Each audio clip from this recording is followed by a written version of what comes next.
feel a little bit better. All right, thank you, Mr. Johnson.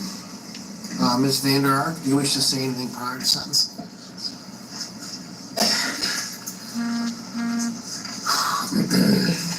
Well, first and foremost, for the individuals here to speak on Timothy's behalf, I appreciate you being here. It kind of struck me throughout the trial, you know, who was here for Timothy. And at one point in time, I worried that we may not have anyone to give a victim impact statement. And that to me made me very sad, quite frankly. Horrified more than anything, but quite sad. And I'm happy that two individuals took time to be here from miles across the country. And sorry, a horrible situation that makes me feel a little bit better. Not much, but a little bit better. You know, Mr.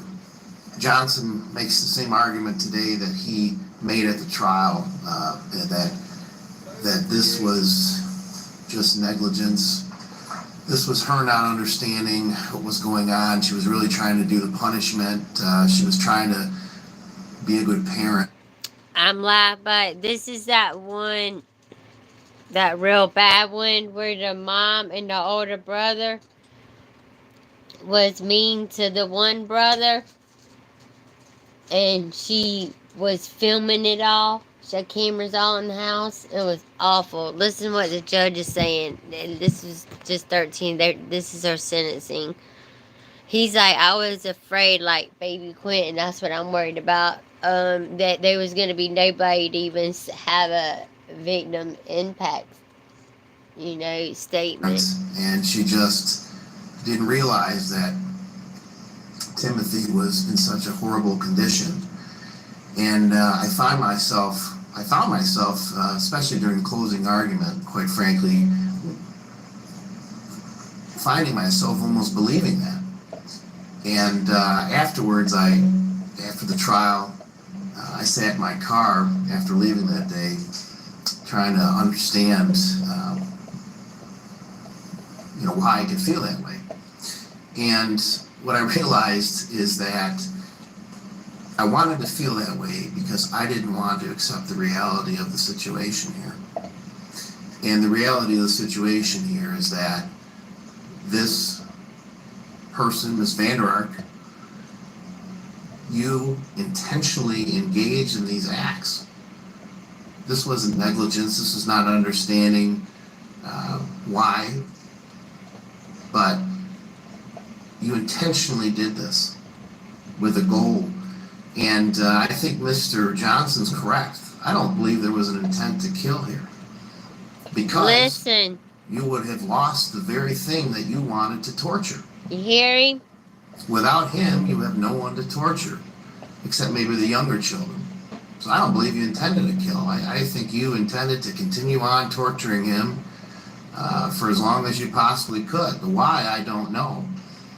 But all the information that I have in front of me, and I sat down, I really thought about this, and I looked over my notes from the trial, demonstrate that this wasn't negligence. This wasn't you not understanding what was going on.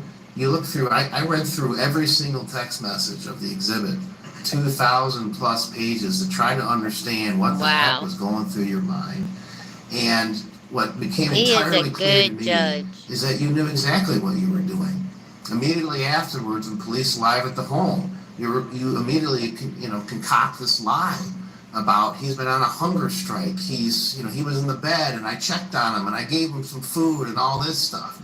You got Paul involved in it. At one point in time, you're put baggy clothes on him. Put clothes on him to make sure, I guess, that he looks like he was actually wearing them, that he was hiding his poor condition, even though you already received text messages, weeks earlier of how bad he looked.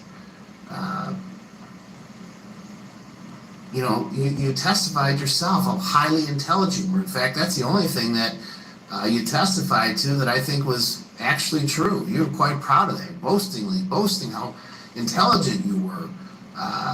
And not only that, but your actions in hiding this child. You hid him from his grandparents. You made sure that your other son, G, or little man, as you call him, didn't see him. Those text messages talk about not wanting anyone to see him. I want to see him in that condition. You made sure that the garage was closed. When you sent him out, there was no pants on to clean out the garage. I don't want to believe it because I don't understand. I can't wrap my mind. I've been trying now for this entire case to wrap my mind around about how somebody could do something so horrific, not only to another human being, but to their own child. I'm a father myself. I love my kids. I love them with unconditionally. But quite frankly, there's a mother's love that I've seen that is striking. And anybody who's a parent who's married, most mothers, not all, but most mothers have such a strong love for their children. And to see what you did to your own child, I don't know if there's a word in the English language to describe how to describe it. The only thing I can come up with is just horrific. You intentionally and systematically tortured this child. And let's call it what it is. It's torture. You tortured this child. This wasn't punishment. This wasn't trying to curb his behavior. You tortured him. You monitored him obsessively. All the things you did. I looked through every one of the messages. Bread with hot sauce, wall sits, up and down the stairs, sleep deprivation, ice baths, making him puke up food, monitoring his bathroom time, giving him 60 seconds in the bathroom if he went to urinated, or 5 minutes if he had a bowel movement. You made him sleep in the closet. You threatened to make him sleep in the garage. You put Tabasco directly in his mouth. You made him put his hands over the head. Made him work in the garage with no pants. And there's two other things that didn't come out in the trial that were in the messages. One, that there was talk of blindfolding him, depriving him of his physical sight as a punishment. And the last thing that struck me is just absolutely horrific in terms of your thinking. There was mentioning of giving him salt water as a punishment. One of the text messages talks about, hey, tell Paul or tell Tim that I'm not going to do the saltwater punishment. And your reasoning for not punishing him was that, oh my God, we can't give him salt water, that could hurt him, that could kill him. But it was because you didn't want to give him another excuse to sit down on the toilet because he'd have diarrhea. That he'd have diarrhea, and so he would have an excuse to sit down for a few more minutes while he was diarrhea from salt water. That was your excuse. That was your justification, not that it would hurt him. And you did so for what? Because of some punishment. You wanted to regulate his food, even though you yourself testified that he didn't really gain a lot of weight.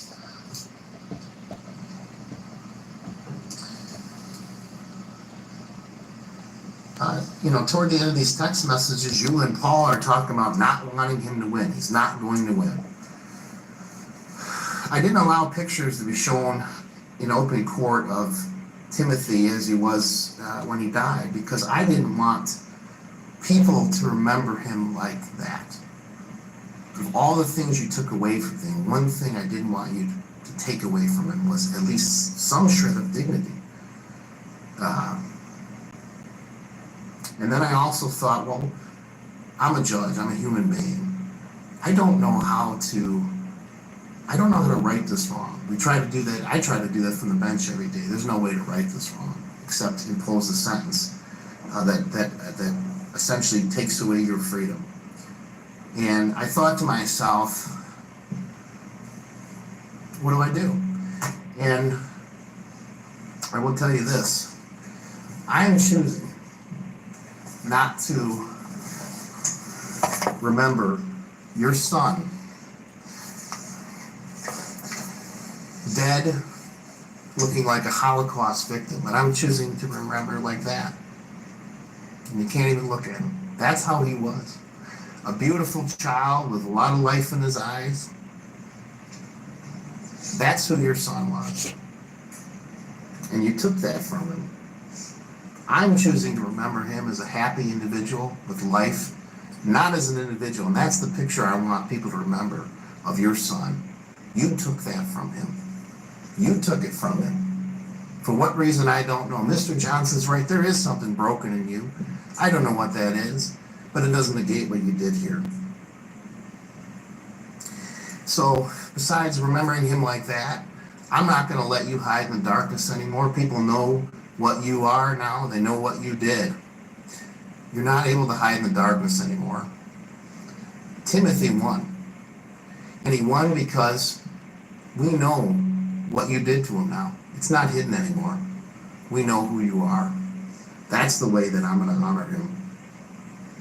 You don't win because justice, thank God, in this case prevailed. I can't even imagine if you had been able to resuscitate him. He'd be still suffering. So if there's anything I'm grateful for, would be that he finally passed away so you couldn't continue to torture him like you did.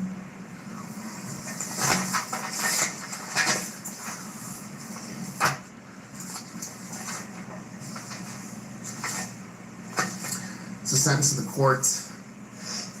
First as to count 2, child abuse in the first degree. Court sentences you 50 years to 100 years in prison. Credit for 575 days. Court is exceeding guidelines in this case.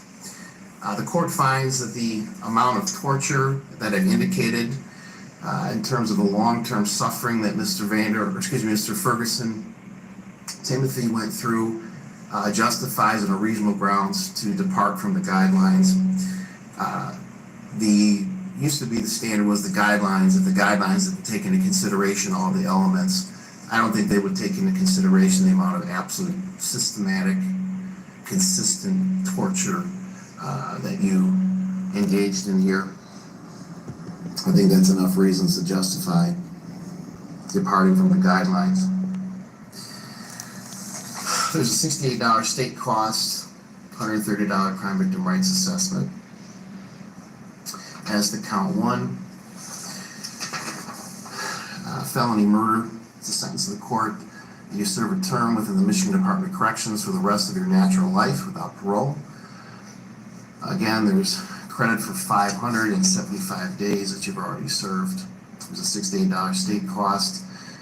The crime victim assessment fee has already been assessed, and the court has been assessed a $450 public defender fee. Ms. Vander Ark, you have a right to file an application. You have a right to file an appeal. Request for this, if you are unable to afford an attorney, one will be appointed to a public expense. Request for the assistance of a lawyer must be made within 42 days of today's date. Clerk is handing you a form that you must complete and return to the court in that 42 days. Mr. Roberts. Judge, just briefly, I believe you did indicate you would order that $5,000 in restitution. Oh, I did. Thank you, Mr. Roberts. The court will order $5,000 in restitution at this time to the Michigan Department of Health and Human Services, with the caveat that Mr. Johnson, you can certainly, if I have the documentation, you can certainly ask for a restitution hearing and to contest the amount. Thank you. Anything else for the record, Mr. Roberts? Mr. Johnson? All right, we're adjourned. She's probably my age or a little younger. She got 50 to 100 years. Or like, goodbye. I guess she'll never get out. She got what the hell she deserves. That judge did a good job. And that Georgia woman just got not guilty on all them damn charges. That right there is a real judge. But he's seen them videos, and could you imagine? Oh my God, I'm glad we didn't see them. Alright, goodbye.